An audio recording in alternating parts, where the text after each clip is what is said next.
믿음의 그릇. 어떤 군목이 최전방에서 군목 생활을 하면서 짬짬이 벌통을 쳐서 꿀을 땄습니다.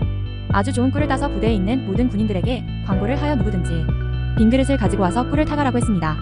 그랬더니 어떤 군인은 바카스 병을 가지고 와서 꿀을 받아갔고, 어떤 군인은 링게르 병을 가지고 왔고, 또 어떤 이는 스페아 깡통을 가지고 왔습니다.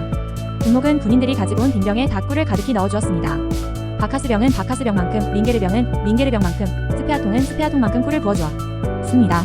그 후 항해 전화가 걸려오기를 공평하지 않게 나누어 주었다는 것이었습니다. 다. 그랬더니 군목이 대답하기를 누가 바카스 병을 가지고 오라고 했소? 나는 빈 그릇을 가져오라고 했고, 그 빈 그릇대로 채워줬을 뿐이요 하는 것이었습니다. 깨어 믿음 위에 굳게 서라. 그러므로 모든 악독과 모든 괴율과 외식과 시기와 모든 비방하는 말을 버리고 갓난 아이들같이 순전하고 신령한 젖을 사모하라. 이는 이로 말미암아 너희로 구원에 이르도록 자라게 하려 함이라. 마이너스 배점 21이 시기와 비방은 서로 비슷한 사람들끼리 하는 것입니다. 시기와 비방을 할 때 사람들은 문제가 되는 그 사건만을 가지고 이야기하지 않습니다. 여러가지 주변 것들을 긁어모아 어찌되었든 무조건 상대방을 제압하려고 합니다. 가령 어떤 사람이 자신에게 조금 섭섭한 일을 했다고 해보십시오. 그래, 그 사람 눈 좀 봐. 냉정하다 못해 도끼가 서려 있잖아 하고 애매한 눈까지 들먹여 그 사람을 눌러버리려고 합니다. 며느리가 미우면 발 뒤축이 달걀 같다고 나무라는 식입니다. 그렇지만 그렇게 함으로써 상대가 갑자기 형편없는 사람으로 전락하지는 않습니다. 오히려 상대가 낮은 사람으로 전락하기 전에 자신이 먼저 낮은 사람으로 전락해 버리고 맙니다. 조심하십시오. 깨어 믿음에 굳게 서서 강건하게 모든 일을 사랑으로 행하십시오. 주님, 저희로 다른 사람을 시기하고 비방하고 판단함으로써 스스로 파멸해가는 어리석음을 범치 않도록 도와주시옵소서. 믿음을 돈을 벌기 위한 수단으로 이용. 기업을 경영하는 이들이 하나님을 믿고 구원받은 기쁨에서 내세의 소망을 품고 사는 그날까지 열심히 일해야 하겠다는 사상을 가지고 일하는 것이 아니고, 믿음을 수단으로 하여 쉽게 돈을 벌겠다는 엉뚱한 생각은 진정한 그리스도인이 아니고, 그리스도를 이용하여 돈을 벌겠다는 상업적인 발상에서 신앙을 약용하는 것이다. 그래서 그들이 구속의 복음을 전하는 기독교를 복이나 받게 하는 물질의 종교로 인식하게 만들어버렸다. 그러므로 오늘의 많은 사람들이 기독교를 부자 되는 종교로 인식하게 만들어버려 기독교를 구속의 종교로 아는 사람이 많지 않게 하였다. 기도와 믿음. 마이너스 마틴 루터.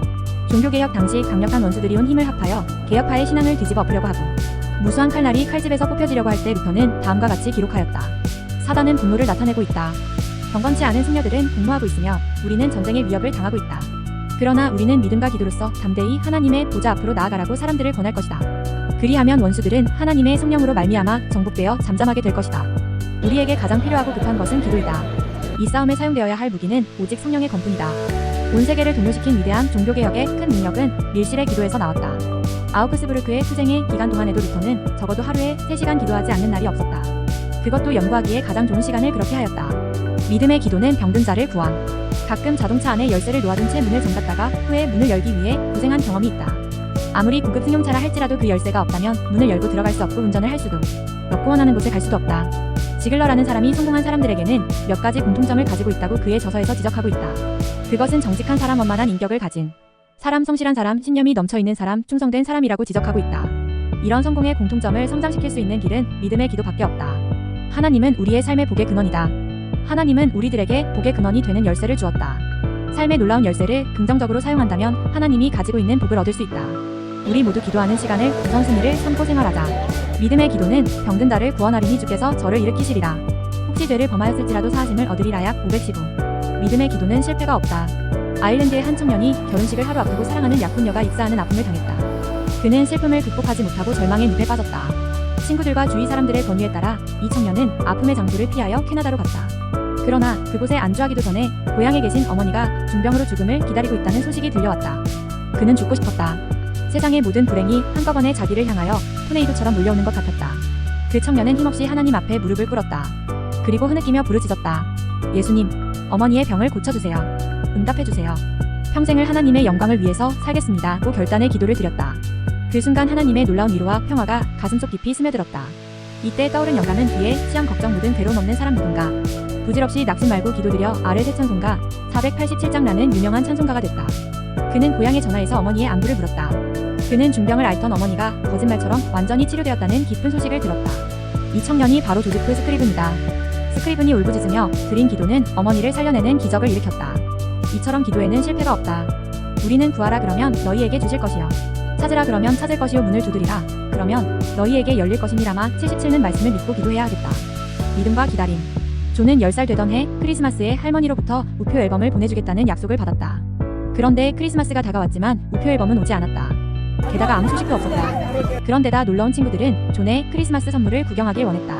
존은 선물들을 하나씩 올려놓았다. 그리고 이것은 할머니에게 받은 우표 앨범. 이건 존, 아직 할머니에게서 우표 앨범이 오지 않았는데 왜 그런 말을 했니? 존은 이상한 얼굴로 어머니를 쳐다보았다. 할머니는 나에게 우표 앨범을 주신다고 하셨으니 받은 것과 같아요. 존의 어머니는 더 이상 아무 말도 할 수 없었다. 그의 믿음을 방해하는 어떤 말도 할 수 없었던 것이다. 그로부터 한개월이 지났으나 할머니에게는 여전히 아무 연락이 없었다. 존의 어머니는 왜 할머니가 우표 앨범을 보내지 않는지 마음에 강한 의심을 가지고 아들에게도 이렇게 떠봤다. 존, 할머니께서는 너에게 약속한 것을 잊으셨나 보다. 엄마 결코 그렇지 않아요. 할머니께서 잊어버리시다니요. 존은 단호하게 말했다. 그러자 존의 어머니는 아들의 신뢰에 찬 얼굴을 사랑스럽게 바라보았다. 엄마, 할머니께 앨범 고맙다고 하는 편지를 보내면 어떨까요? 그래, 그거 참 좋은 생각이구나. 자, 한번 써볼까? 존의 어머니는 이렇게 용기를 주었다. 순식간에 편지를 쓴 후 우체통에 넣었다. 존은 할머니를 믿으며 휘파람을 불면서 밖으로 나갔다. 그 후 며칠 안 되어 답장이 날아왔다. 존에게. 존, 할머니는 너에게 우표 앨범을 사준다고 한 약속을 잊은 게 아니란다. 너의 마음에 드는 앨범을 구하려고 찾아보았으나 좀처럼 없더구나. 그래서 나는 뉴욕에 주문 편지를 보냈단다. 그런데 뉴욕에서 보내온 앨범은 크리스마스가 지나서 도착한 데다. 너무 좋지가 않아서 다른 것을 보내달라고 했는데 아직 도착하지 않았구나. 그래서 여기 $3를 보내니까 네가 마음에 드는 것을 그곳에서 사가지렴. 할머니로부터. 편지를 읽은 존의 얼굴은 승리의 기쁨으로 가득 찼다. 엄마, 제가 말한 대로지요? 존은 할머니와의 약속을 결코 의심하지 않고 믿었다. 그가 믿고 기다리는 동안 할머니는 노력하고 있었다.